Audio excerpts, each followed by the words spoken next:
Tirupati collector doctor Venkateshwar జిల్లా ప్రజలకు సూచనలు జారీ చేశారు. జిల్లా వ్యాప్తంగా ఎలాంటి ఆస్తి నష్టం, ప్రాణ నష్టం సంభవించకుండా జిల్లా యంత్రాంగం అప్రమత్తంగా ఉందని తెలిపారు. తుఫాన్ పట్ల భయభ్రాంతం చేసే పుకార్లను నమోదని చెప్పారు. పత్రాలు, సర్టిఫికెట్లు, విలువైన వస్తువులను వాటర్ ప్రూఫ్ కవర్లలో ఉంచాలని తెలిపారు.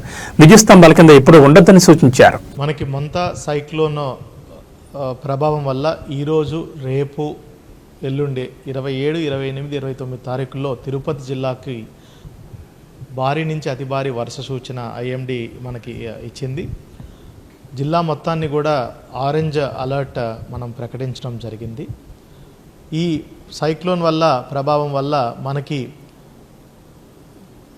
ఏదైతే కోస్టల్ మండలాలు ఉన్నాయో 5 మండలాల్లో, వాటికి ఆనుకున్నటువంటి ఇంకో 6 మండలాలు, పూర్తిగా 11 మండలాల్లో ఈరోజు ఒక 6 నుంచి 7 సెంటీమీటర్లు, రేపు 8 నుంచి 9 సెంటీమీటర్లు వర్షపాతం నమోదయ్యే అవకాశం ఉంది.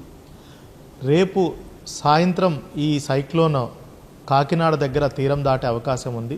తీరం దాటేటప్పుడు సుమారుగా మన జిల్లాలో 60 నుంచి 70 కిలోమీటర్ల వేగంతో కూడా గాలులు వీచే అవకాశం ఉంది.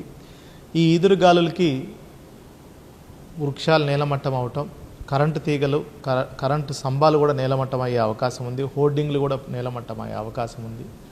ఇవన్నీ ఎక్కడెక్కడ మనకి ఈ ఎఫెక్ట్ అయ్యే ప్రాంతాలన్నింటినీ కూడా ముందుగానే జిల్లా యంత్రాంగం అంతా కూడా మ్యాప్ చేసుకోగలిగింది. అదేవిధంగా గడిచిన వారం కూడా జిల్లాలో భారీ వర్షాలు కురవడంతో పాటు ఈ 3 రోజులు కూడా భారీ వర్ష సూచన ఉంది. కాబట్టి మనకి జిల్లాలో 2570 ట్యాంకులు ఆల్మోస్ట్ ఫుల్, అంటే 650 ట్యాంకుల వరకు, అందులో 75% పూర్తిగా నిండున్నాయి.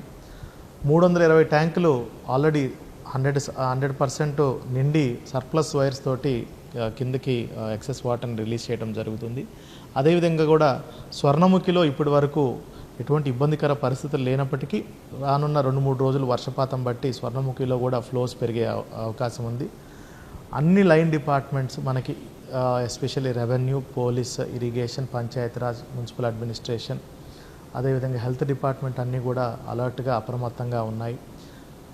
కావాల్సినటువంటి మెషినరీ, ఇప్పుడు చెట్లు పడిపోతే పవర్ సాయర్స్, పవర్ కట్టర్స్, జేసీబీలు, అదేవిధంగా ట్యాంక్స్ బ్రీచ్ అవ్వకుండా సఫిషియంట్ శాండ్ బ్యాగ్స్, ఇట్లా కావాల్సినటువంటి మెషినరీ, మెన్ అంతా కూడా రైట్ ప్లేస్లో పెట్టడం జరిగింది. అన్ని లో లయింగ్ ఏరియాస్ని కూడా ముందుగా మనకున్నటువంటి హిస్టారికల్ డేటా ప్రకారం ముందుగానే మ్యాప్ చేసుకొని ఎక్కడైతే అవి లో లయింగ్ ఏరియాస్ ఇనండేట్ అయ్యే పరిస్థితి ఉందో వాటన్నిటిని కూడా ముందుగానే గుర్తించాం. కాబట్టి ఒక లెవెల్ దాటిన తర్వాత వాళ్ళందరినీ కూడా పునరావాస కేంద్రాలకి షిఫ్ట్ చేసి పునరావాస కేంద్రాల్లో అన్ని ఏర్పాట్లు కూడా వాళ్ళ కోసం చేయడం జరిగింది.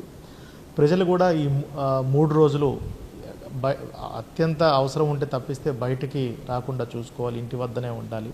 అది కూడా డైలాబరేటెడ్ బిల్డింగ్స్ కానీ పాడుబడ్డ బిల్డింగ్లు ఏదన్నా ఉన్నా కూడా వాళ్ళు కూడా పునరావాస కేంద్రాలకు షిఫ్ట్ అవ్వాలి. అదేవిధంగా జిల్లాలో ఉన్నటువంటి సుమారుగా 36 వారాలు దాటినటువంటి 477 మంది ప్రెగ్నెంట్ ఉమెన్ని కూడా గుర్తించాము. వాళ్ళను కూడా నియరెస్ట్ ఏరియా హాస్పిటల్ కానీ జనరల్ హాస్పిటల్కి కూడా షిఫ్ట్ చేసే చర్యలు కూడా మనం టేకప్ చేస్తున్నాము. ఇప్పటికే ఎస్డిఆర్ఎఫ్ టీం ఒకటి జిల్లాలో ఆల్రెడీ ఉంది. ఇంకో ఎస్డిఆర్ఎఫ్ టీంని మనము గూడూరు దగ్గర కూడా పొజిషన్ చేసుకుంటున్నాము. పూర్తిగా మండల లెవెల్లో, జిల్లా డివిజన్ లెవెల్లో, కలెక్టరేట్ లెవెల్లో కంట్రోల్ రూమ్స్ ఏర్పాటు చేసుకోవటం జరిగింది. ఎక్కడికక్కడ అఫీషియల్స్ అందరూ కూడా ఫీల్డ్లో అప్రమత్తంగా ఉన్నారు. పూర్తి సచివాలయం వ్యవస్థని కూడా మనము ఇందులో వాడుకుంటున్నాము. ముఖ్యంగా చెరువులు, నిండిన చెరువుల దగ్గర వాళ్ళని గస్తీకి పెట్టడం, కెనాల్స్ ఎమ్మటి, స్వర్ణముఖి ఎమ్మటి వాళ్ళని గస్తీకి పెట్టడం. అదేవిధంగా 105 సచివాలయాలు మనకు అత్యంత ఎఫెక్ట్ అయ్యే సచివాలయకే గుర్తించాము. అక్కడ కూడా సచివాలయంలో మనము డీజీ సెట్స్ని పెట్టి, వైర్లెస్ సెట్స్ని మనము పెట్టి ఎప్పటికప్పుడు ఒకవేళ కమ్యూనికేషన్, మొబైల్ టవర్స్ ఏదన్నా కమ్యూనికేషన్ డిస్టర్బ్ అయితే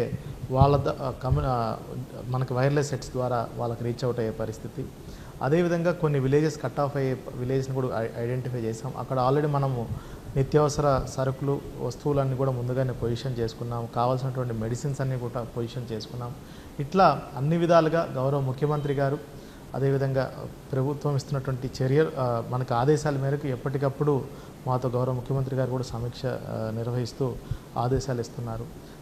తదనుగుణంగా మొత్తము టెక్నాలజీని వాడుకొని ఎక్కడ కూడా ఎటువంటి ప్రాణ నష్టం, ఆస్తి నష్టం జరగకుండా కూడా జిల్లా యంత్రాంగం పూర్తిగా సన్నద్ధమైందని చెప్తున్నాను.